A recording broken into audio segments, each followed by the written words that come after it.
MLA Sanjay పై తీవ్ర విమర్శలు చేశారు బీజేపీ రాష్ట్ర కార్యవర్గ సభ్యురాలు బొగా శ్రావణి.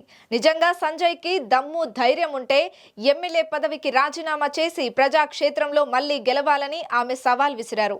కాంగ్రెస్ సీనియర్ నాయకులు జీవన్ రెడ్డి మాట్లాడిన మాటల్లో ఎలాంటి తప్పు లేదని, ఆయన తెలుగుదేశం పార్టీ నుండి లభించిన పదవులకు రాజీనామా చేసి గౌరవప్రదంగా కాంగ్రెస్ లో చేరారన్నారు. ప్రతి ఒక్క గడప తట్టి కష్టపడితే వచ్చిన ఓట్లు 43,000 ఓట్లు. ఇవి తక్కువ అనుకుంటున్నారా?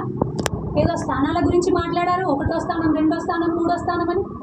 ప్రజలు అన్నారు కదా, ప్రజలు మీకు ఇచ్చిన స్థానం ఏంటండి? మొన్న ఒక సర్వేలో 108వ స్థానం, లాస్ట్ నుంచి 10వ స్థానం. మరి ఏందండి అభివృద్ధి సంక్షేమం? మాట్లాడమంటారా మేము స్థానం గురించి?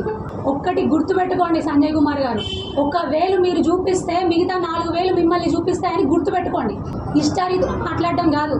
యు ఆర్ ఫర్ డెవలప్మెంట్ అన్నారా? You are for your self service, you are for your family development, you are for your contract development. కాంట్రాక్ట్ల కోసం, కుటుంబ కాంట్రాక్ట్ల కోసం చేస్తున్న వాళ్ళు మీరా మాట్లాడేది? గుర్తుంచుకోండి. తెరిచిన పుస్తకం అని కాదు. తెరిస్తే రామాయణం, రాస్తే రామాయణం, తెరిస్తే భాగవతం లాగా ఉంటుంది మీవన్నీ.